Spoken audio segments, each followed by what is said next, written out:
신약성경 306쪽 갈라디아서 4장 4절부터 7절 말씀 한 절씩 교독하시겠습니다.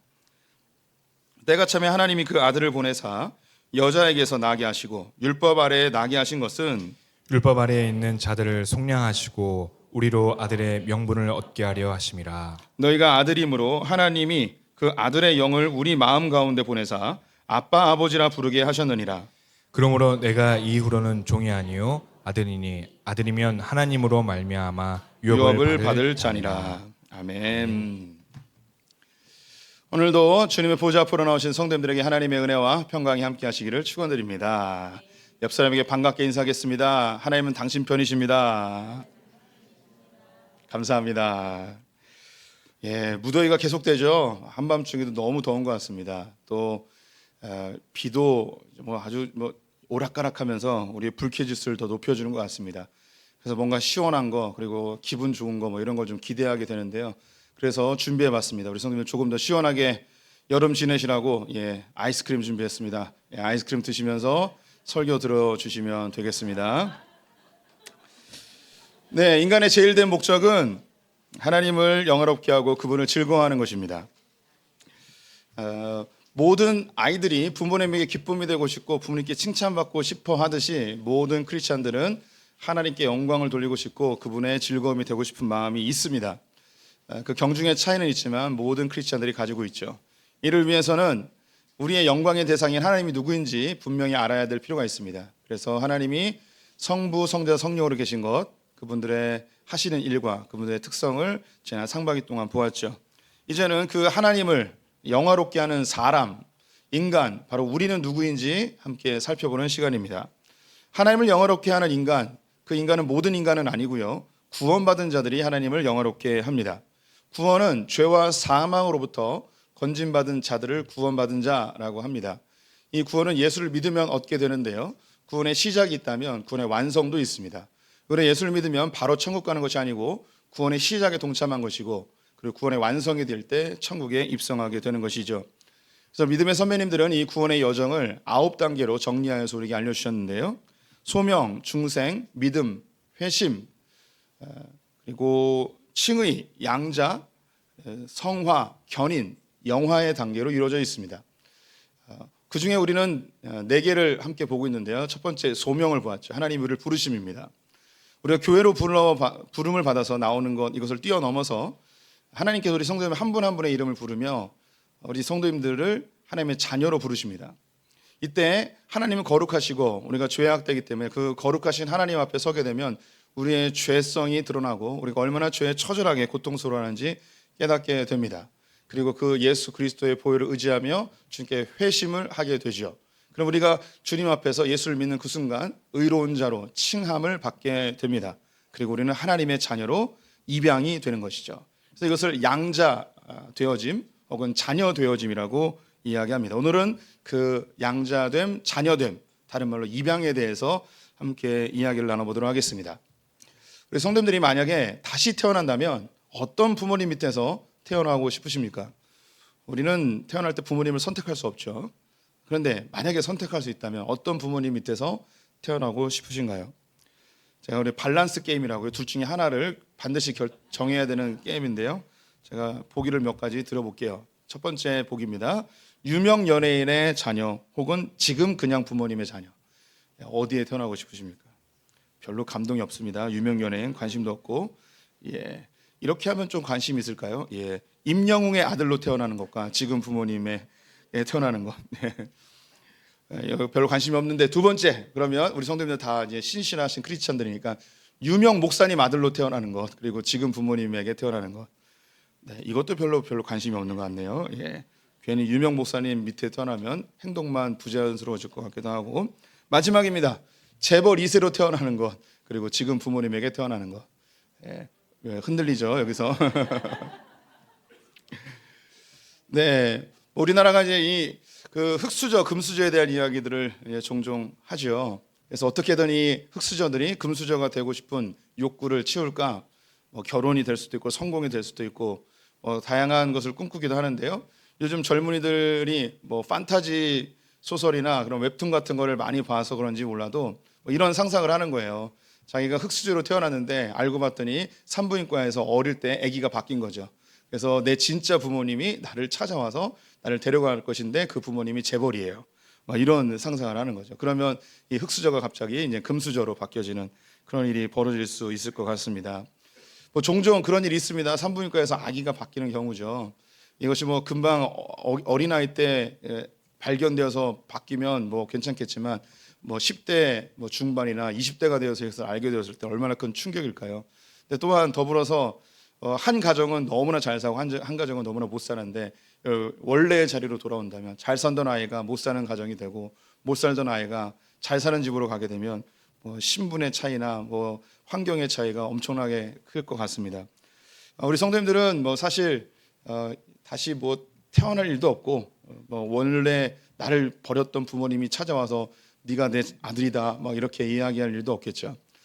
우리 성도님들이 하지만 새로운 부모님에게 만나는 놀라운 일이 벌어졌습니다. 그분이 누구냐면 바로 우리 하나님 아버지의 자녀가 됐다는 것입니다.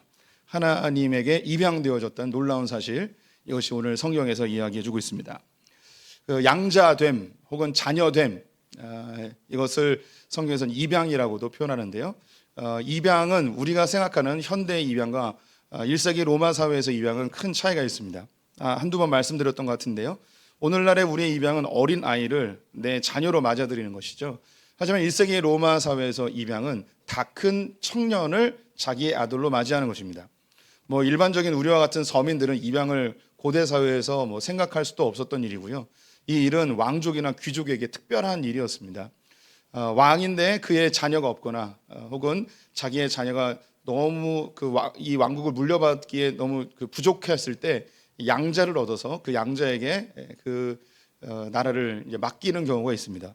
또 귀족들이 큰 재산을 형성하였는데 물려줄 자녀가 없을 때에 가까운 친척의 청년을 자기의 아들로 삼아서 이 재산을 다 물려주고 관리하게끔 하는 것이죠. 그리고 이렇게 또 양자로 들여온 사람은 그 사람은 책임감과 또 권세를 가지고 그것을 잘 관리해야 될 의무도 있었습니다.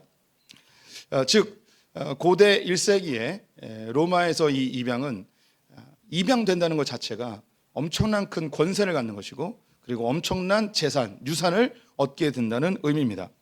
우리 성도님들이 하나님의 자녀가 되었다는 건, 원래 자격 없었는데 하나님의 자녀가 되었다는 건 이건 엄청난 큰 영광이고 놀라운 권세입니다.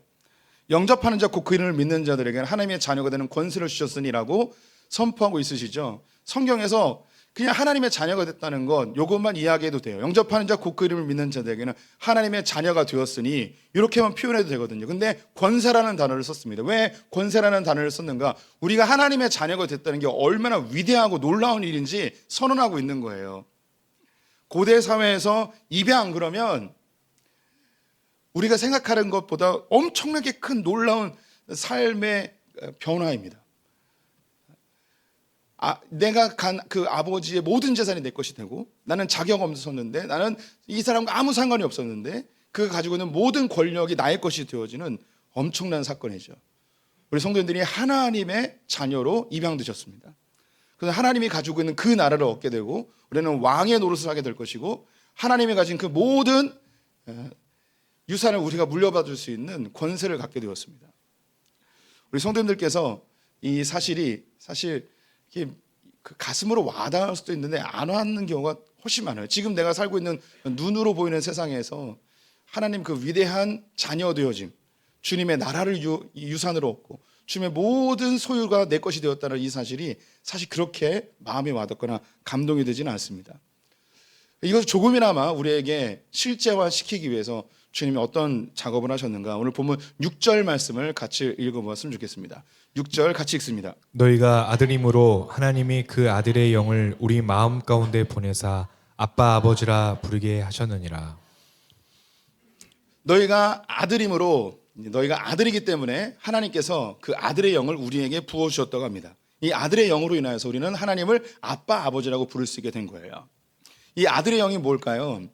우리가 예수 그리스도를 주로 고백하는 것을 내가 배워서나 내가 세뇌되어서 하는 것이 아니고 성령님이 내 안에 들어오실 때에 예수 그리스도를 나의 구주라고 고백할 수 있다고 우리는 배웠습니다. 동일하게 하나님을 나의 아버지라고 부를 수 있게끔 내 입술을 고백하게 하는 이 일을 누가 하시냐면 바로 아들의 영 성령님이 하시는 일입니다. 성령님이 내 안에 있어야만 하나님을 아버지라고 부를 수 있어요. 여기 계신 성도님들이 하나님을 아버지라고 부르는 건 내가 배워서나 내가 교회 오래 다녔기 때문에 혹은 교회에서 계속 들어왔던 습관적인 언어이기 때문에 하나님을 아버지라고 부르는 게 아니에요. 내 안에서 하나님을 아버지라고 부를 수 있게 하는 것은 성령님이 하시는 일이에요. 신기하게 놀랍게도 교회를 수십 년 다녔는데 하나님을 아버지라고 못 부르는 분들이 계세요. 정말 신기해요. 교회를 오랫동안 다녔는데 하나님을 한 번도 아버지라고 부르지 못하신 분들이 있어요. 아버지라는 단어에 어떤 상처가 있어서 그런 분들도 있겠지만 내 안에 성령이 없으면 하나님을 아버지라고 부르지 못해요. 우리 성도님들, 하나님을 아버지라고 부른다는 것 엄청난 큰 축복입니다. 이 세상 그 누가 하나님을 아버지라 부를 수 있겠습니까? 성령이 내주하시는 분들만이 하나님을 아버지라 부를 수 있습니다. 근데 그 아버지를 아빠 아버지라고 부른대요. 옛날 개역 한글판에는요 아바 아버지라고 돼 있었어요. 이미 뭐 대부분 성도님들 아시겠지만 이 아바라는 단어는 아람어로요 아이들이 자기의 아버지를 친근하게 부를 때에 부르는 호칭입니다. 우리에게는 아빠라는 단어와 똑같은 거죠. 그래서 개역 개정판에서는 아바라는 단어를 우리의 언어인 아빠로 완전히 바꿔버렸습니다. 어린아이들이 아빠 앞에서 재롱을 부를 때 그런 판단받지 않습니다. 질책받지 않죠. 그냥 있는 모습 그대로 아버지에게 용납되어지는 그 너무나 친근하고 너무나 아름답고 너무나 사귐이 넘치는 그 모습을 생각해 보십시오. 우리 하나님 아버지가 그냥 아버지가 아니고 아빠 아버지인 거예요. 우리의 있는 모습 그대로를 나의 어리광, 나의 연약함, 어리석음, 나의 실수까지도 다 받아주시고 용납하시는 그 아빠 아버지. 내 있는 모습 그대로를 너무나 사랑하시는 그 아빠 아버지. 우리가 하나님을 아버지라 부를 때에 그 기쁨을 이기지 못하시는 그 아버지. 제가 한두 번 고백한 적이 있었는데요. 제 인생에서 잊지 못했던 가장 기뻤던 순간, 그때가 제 큰아들이 저에게 아빠라고 불렀을 때 제일 기뻤습니다. 제 큰아들이 한 3살쯤 됐을 때인 것 같은데 저는 침대에서 자고 있었고 아들은 바닥에서 자고 있었습니다. 근데 아들이 일어나더니 생전 처음으로 아빠! 그러더니 저에게 달려와서 침대에서 제 배에 이렇게 안겼습니다. 그때 눈물이 확 쏟아졌어요. 처음으로 아들이 아빠라고 부르면서 저에게 안긴 거예요. 그때 이제 스바냐서 3장 16절 말씀이 떠올랐어요. 내가 너로 인하여 기쁨을 이기지 못하시며, 하나님이 우리를 보면서 기쁨을 이기지 못한다는 거죠. 아들이 내 품에 안기면서 아빠 그러는데요, 생전 처음 들어본 말이었거든요. 아빠. 너무너무 감격스러운 거죠. 하나님 우리 성도님들에게 듣고 싶은 말, 아빠 아버지, 아버지, 이 말을 너무너무 듣고 싶어서 자기 아들을 죽이면서 우리를 자녀 삼아 주셨고, 성령님 우리 성도님들 안에 심으면서 아빠 아버지라고 그 입술을 고백할 수 있게끔 해주셨어요. 우리 성도님들 마음껏 부르십시오. 아빠 아버지, 아버지, 아버지, 아버지, 아버지. 똥 쌀 때도 아버지, 밥 먹을 때도 아버지, 운전할 때도 아버지. 그래 아버지, 아버지, 아버지, 아버지 부르세요. 그래 아버지. 왜 계속 우리를 따라다니면서 대답해 주실 겁니다. 성경은 이것을 우리에게 강조하고 있는데 안타깝게도 많은 크리스찬들이 하나님을 아버지라 이야기하면서 아들의 권세로 살아가기보다는 예전에 우리가 살아왔던 삶의 습관이나 혹은 타 종교에서 이야기하는 신적 관념을 가지고 하나님을 나의 아버지로 대하지 못하고 마치 사장님이나 혹은 심판주로 대하면서 우리가 종의 마음으로 교회를 다니는 분들이 꽤 많이 있어요. 상당히 많은 크리스찬들이 교회를 다니면서 아버지에게 나오기보다는 마치 사장님에게 나오는 듯한 태도로 종의 마음으로 나오는 분들이 많이 있다는 거죠. 오늘 본문 7절 말씀 같이 읽어보겠습니다. 그러므로 내가 이후로는 종이 아니요 아들이니 아들이면 하나님으로 말미암아 유업을 받을 자니라. 우리는 더 이상 종의 영을 갖지 않고 아들의 영을 가진 자, 양자의 영을 가진 자입니다. 그래서 교회에 나올 때 우리는 아들의 권세, 자녀의 권세를 가지고 나와야 돼요. 누가복음 15장에는 탕자의 비유가 나오는데요, 그 스토리는 이미 다 잘 아실 것입니다. 한 아버지에게 2 아들이 있었습니다. 둘째 아들이 아버지가 죽기도 전에 그 유산을 다 달라 해서 가지고 먼 타국으로 와서 허랑방탕하게 다 썼습니다. 돈이 다 떨어진 이 둘째 아들은 먹고 살기 위해 유대인은 하지 말아야 될 돼지를 치는 일을 하였습니다. 제대로 음식을 공급받지 못하여서 너무 배가 고파 이 돼지들이 먹는 쥐염 열매라도 먹고 싶었지만 주인의 허락이 없어서 이것마저도 먹지 못하였습니다. 너무 굶주린 이 둘째 아들은 자연스럽게 아버지 집이 떠올랐습니다. 아버지 집에는 품꾼들도 배불리 먹고 있는데 나는 이게 뭔가, 내가 다시 아버지 집에 가서 품꾼이라도 좋으니 내가 아버지 집에서 좀 생계를 유지해야겠다라고 생각하고 아버지 집으로 갈 마음을 갖게 됩니다. 그때에 이 둘째 아들의 마음의 고백을 이렇게 기록하고 있습니다. 누가복음 15장 19절 말씀 같이 읽어보겠습니다. 지금부터는 아버지의 아들이라 일컬음을 감당하지 못하겠나이다. 나를 품꾼의 하나로 보소서 하리라 하고. 둘째 아들은 아버지 집에 가며 품꾼으로 가겠다라고 이야기합니다. 당시의 종은요, 직장이라고 생각하면 되겠고 품꾼은 일용직 노동자라고 보면 되겠습니다. 내가 직장에 들어가는 것도 아니고 일용직 근로자로 가도 좋으니 아버지 집에 가서 좀 먹구반이라도 좀 살았으면 좋겠습니다 하고 아버지의 집으로 가기 시작합니다. 아들이 멀리에서 온다는 소식을 듣고 이 아버지는 맨발로 나아가 이 아들을 끌어안습니다. 그리고 입을 맞춥니다. 누더기가 된 옷을 벗기고 좋은 옷으로 입히죠. 그리고 그의 신분을 알려줄 수 있게 가락지를 끼워줍니다. 맨발로 거칠어진 그 발에 신발을 신기고요, 종들을 시켜서 살찐 송아지를 잡아 잔치를 벌이게 되죠. 이 아들은 종의 마음으로, 아니 심지어 품꾼의 마음으로 집으로 돌아갔는데 아버지는 그를 아들로 맞이해주고 있습니다. 이제 그 집에 들어간 이 둘째 아들은 아들의 신분이 회복되어서 아들의 마음으로 살아야 되죠. 근데 자기가 작정하기를 나는 품꾼으로 갔으니 나는 계속 품꾼으로 살아야지, 이게 아니죠. 우리 성도님들이 삶에서 연약하고 부족하고 죄 지은 거 분명히 있을 수 있습니다. 나는 아버지 하나님께 얼굴도 들 수 없는 그런 죄인입니다 라는 생각이 들 수도 있겠죠. 그럼에도 불구하고 하나님께 나올 때는 아들의 권세를 가지고 나와야 됩니다. 이 양자 되어짐은요, 법적인 용어입니다. 우리 성도님들이 과거에 어떻게 살았던 관계없이 하나님은 우리 성도들을 자녀로 만들어 주셨어요. 또한 더불어 앞으로 어떻게 사는지에 관계없이 이 하나님이 자녀 되어짐은 결코 변개되지 못합니다. 법적인 용어예요. 문서로 만들어져 버린 거예요. 성도들의 과거나 미래의 모습에 관계없이 자녀예요, 자녀. 그래서 주님께 나올 때 자녀의 권세를 가지고 나와야죠. 우리 성도님들 오늘 교회 오실 때 어떤 마음으로 오셨습니까? 주일날 일주일 동안 살았던 삶의 무거운 짐, 혹은 죄악도 있을 것이고 실수도 실패도 있을 거예요. 온몸이 갈기갈기 찢겨지고 세상에서 주눅 들고 다 지쳐가지고 지하 주차장에 오셨다는 이야기를 하나님이 듣고 하나님 맨발로 지하 주차장까지 내려갑니다. 그리고 성도들을 보며 확 안아주시죠. 눈으로 보이지 않지만 다 주님이 그렇게 안아주고 계신 거예요. 잘 왔다고, 고생했다고. 세상에서 누더기가 된 옷을 주님께서 벗겨주시고 예수 그리스도의 보혈의 피로 우리를 의로운 세마포로 입혀주시죠. 그리고 너는 세상에서 종처럼 살았고 세상에서 무시당했을지 모르겠지만 우리에게 가락지를 끼우면서 너는 하나님의 존귀한 자녀야, 너는 왕의 자녀야 라고 우리를 격려해 주십니다. 갈기갈기 찢겨진 발에 우리에게 신을 신기시며, 그 당시에는 신을 아무나 신는 게 아니었어요. 어떤 신을 신느냐에 의해서 그 사람의 신분이 결정되기도 하였습니다. 그래서 우리에게 좋은 신을 신겨주면서 너 세상에서 거칠게 살았는데 주님 품 안에서 안식을 누리라고 우리에게 신을 신겨주십니다. 그리고 종들을 시켜서 살찐 송아지를 잡아 잔치를 베풀러 가죠. 바로 이 예배가 하나님의 잔치의 자리예요. 그렇게 주님께서 주님의 그 잔치 자리로 아들의 권세를 가지고 이 자리에 오시게 된 거죠. 우리 성도님들 교회 오실 때에 자녀의 권세를 가지고 오십시오. 자녀의 마인드로 사셔야 됩니다. 안타깝게도 많은 크리스찬들이 종의 마음으로 살 때가 있어요.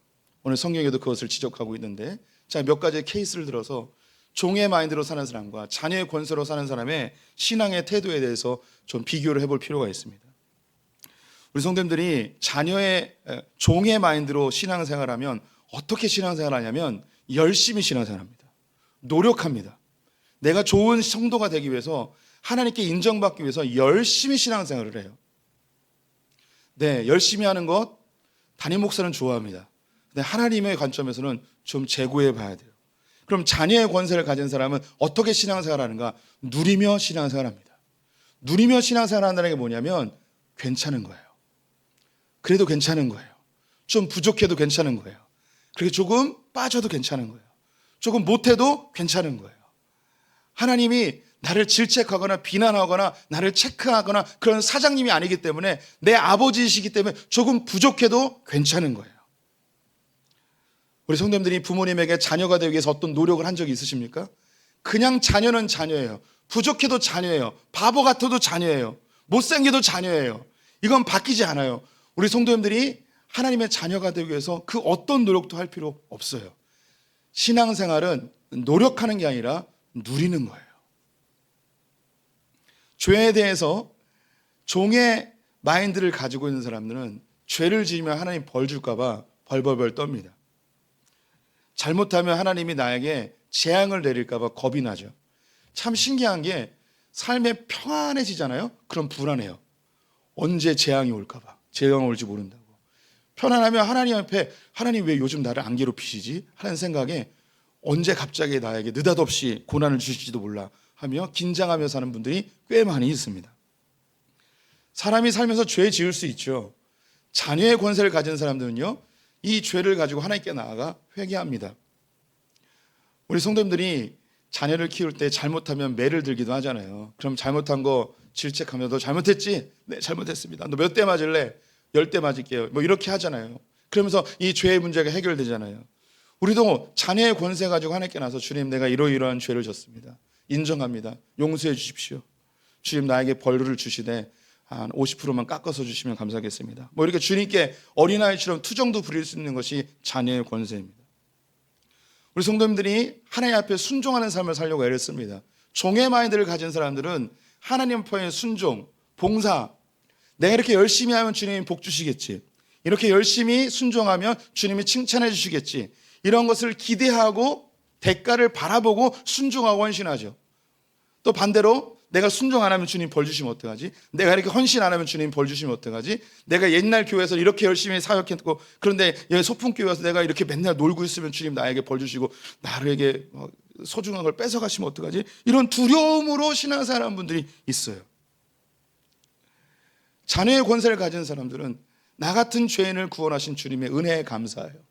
아들을 아낌없이 내어주신 주님의 그 은혜에 감사한 반응으로 주님 앞에 봉사하고 순종하고 섬기는 것이죠.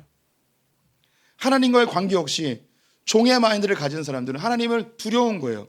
사장님인 거예요. 거절당할까 봐 겁나는 거죠. 내가 뭔가 좀 잘못하면 한 날 내치시면 어떡하지? 구원해서 버림받으면 어떡하지? 이런 마음이 드는 거죠.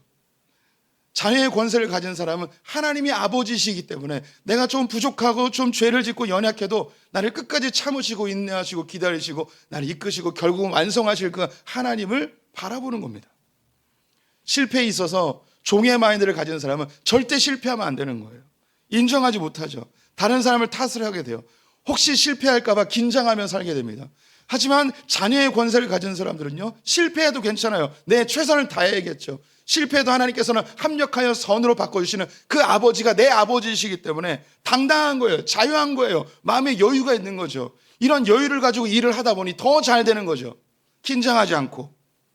하나님과의 이런 올바른 관계는요, 반드시 인간관계로 확장되게 되어 있습니다.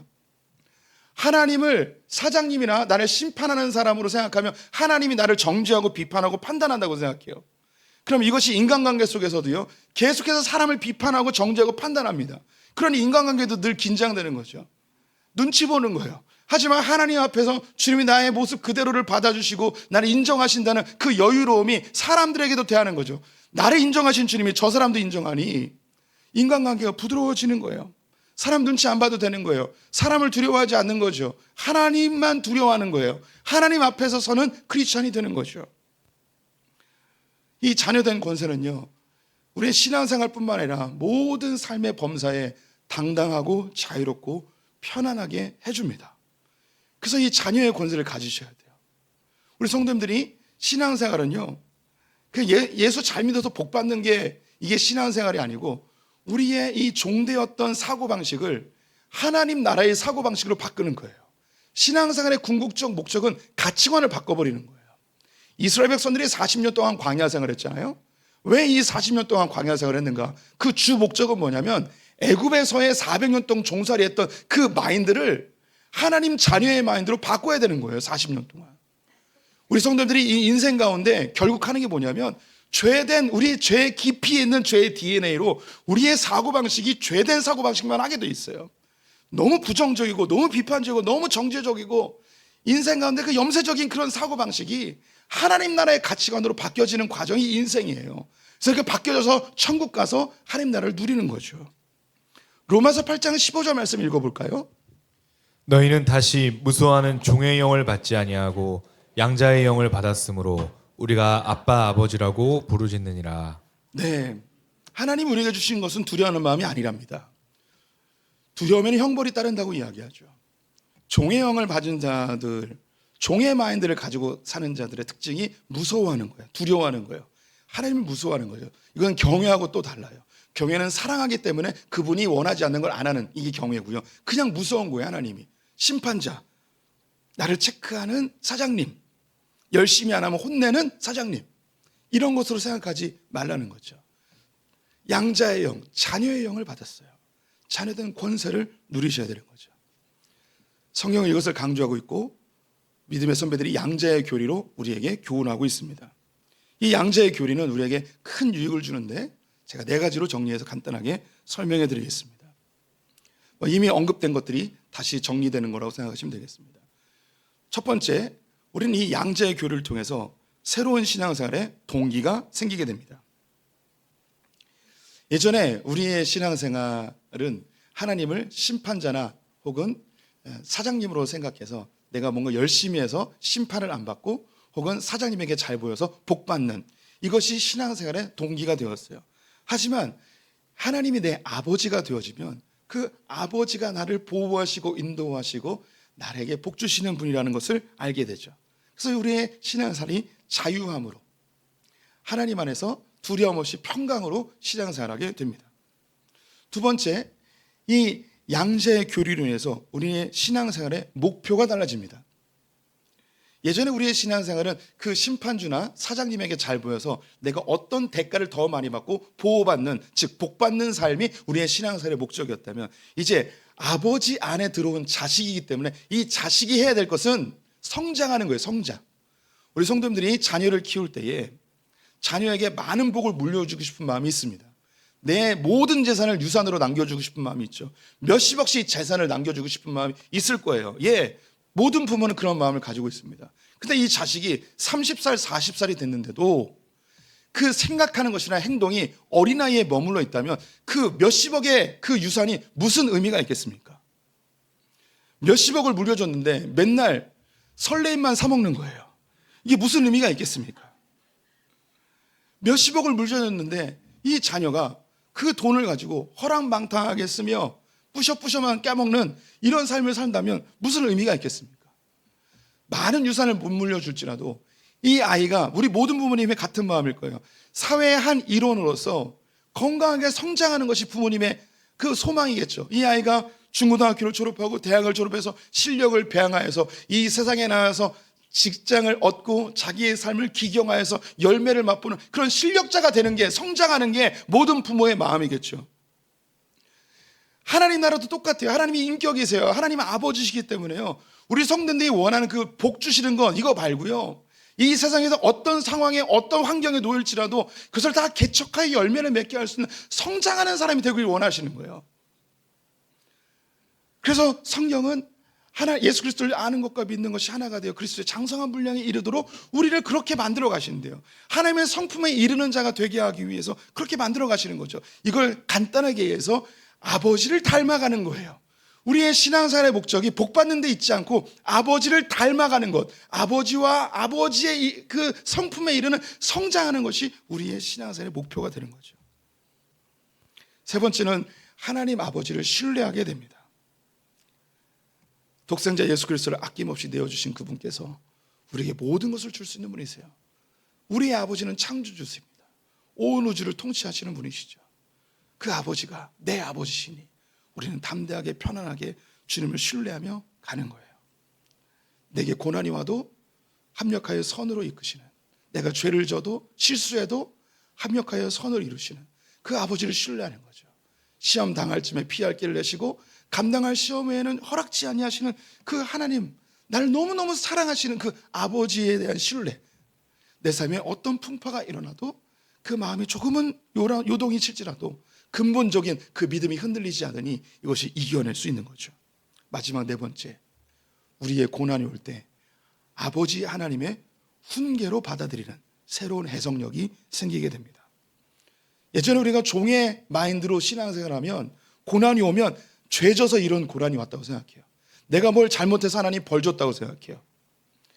내가 또 하나님께 헌신하고 충성하였으면 내게 고난이 오면 내가 이렇게 열심히 했는데 하나님 왜 이거밖에 안 주십니까? 내게 왜 이런 시련을 주십니까? 하며 그 사장님 대신 하나님께 맨날 따지게 되는 거죠. 하지만 그분 우리 아버지가 되어지면 내게 오는 이 고난이 내가 바른 길을 가게 하기 위한 아버지의 회초리가 되는 거예요. 내가 죄를 질 때 나를 정결케 하는 아버지의 사랑의 매가 되는 거죠. 또 아버지와 멀어질 때 아버지께로 가까이 오게 하는 아버지의 손길이 되는 거예요. 저는 양자 교리의 많은 유익들 중에 아버지의 그 훈계, 이것이 제일 마음에 와닿아요. 저는 아버지가 2001년도에 교통사고로 급히 돌아가셨습니다. 아버지가 평상시에는 잘 생각이 안 나요. 딱 두 경우에 생각나요. 이건 아마 다른 우리 성도님들도 비슷할 거예요. 첫 번째는요, 좋은 일 있을 때 생각나요. 참 신기한 게 힘들고 어려울 때는 아빠 생각이 안 나요. 좋은 일 있을 때 아빠 생각나요.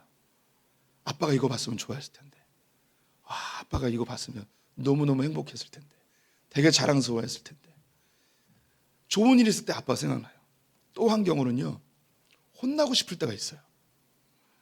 내가 뭔가 정신 못 차리고 삐딱하게 있고 바른 길을 못 가고 이럴 때 아버지가 한마디 하면 정신 바짝 차릴 것 같은 거예요. 저는 그리워요. 아빠한테 혼났던 시절들이 참 신기해요. 아빠한테 칭찬받고 이런 거 하나도 기억 안 나요. 아빠한테 혼났던 게 너무 사랑으로 느껴져요. 이제 아무도, 이건 너무나 슬픈 일인데, 이 세상 이제 그 누구도 아빠의 마음으로 저를 혼내지 않습니다. 이 세상 그 누구도 저에게 누군가 충고할 수도 있고요, 누군가 저에게 비난할 수도 있고, 누군가 저에게 바르게 되라고 이야기할 수도 있어요. 하지만 그 마음은 우리 아빠의 마음은 아니에요. 그 아빠의 마음을 갖고 있는 분이 이 세상에 존재하지 않는다는 게 이게 너무 저에게 그립게 만들어요. 하나님이 우리 성도님들을 질책하십니다. 훈계하십니다. 왜 그럴까요? 아버지니까. 그 아버지가 자식이 잘 되길 간절히 바라기 때문에 때로는 회초리를 들 때도 있어요. 고난을 줄 때도 있어요.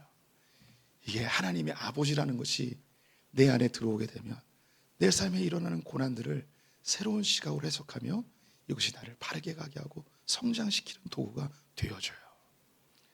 성경은 우리에게 하나님이 아버지라고 알려줍니다. 엄청난 권세입니다. 이제 다시는 종의 멍에를 매지 마시고 자녀된 권세 가지고 주님 안에서 풍성함을 누리고 자유롭게 두려움 없이 평강으로 신앙생활 하시는 분들 되시기를 주님의 이름으로 축원드립니다. 우리 찬양 한장 하겠습니다.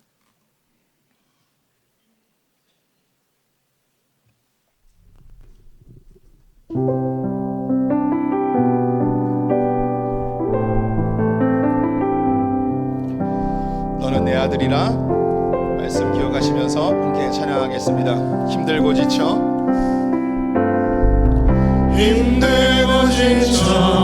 낙망하고 넘어져 일어날 일 전혀 없을 때에 조용히 다가와 손 잡아주시며 나에게 말씀하시네. 나에게 실망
하나님을 아버지라 부를 수 있는 권세를 주시니 감사합니다.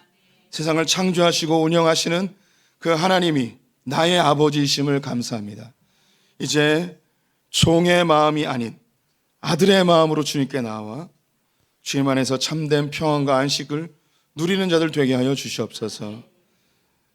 하나님, 주님을 심판자나 사장님으로 생각해서 주님의 눈치 보면서 어떻게든 잘 보이려고 내 노력과 내 열심으로 신앙생활하는 자들이 아니라 하나님을 사랑함으로 아버지를 닮아가기 위해 힘쓰는 소풍의 성도들 되게 하여 주시옵소서.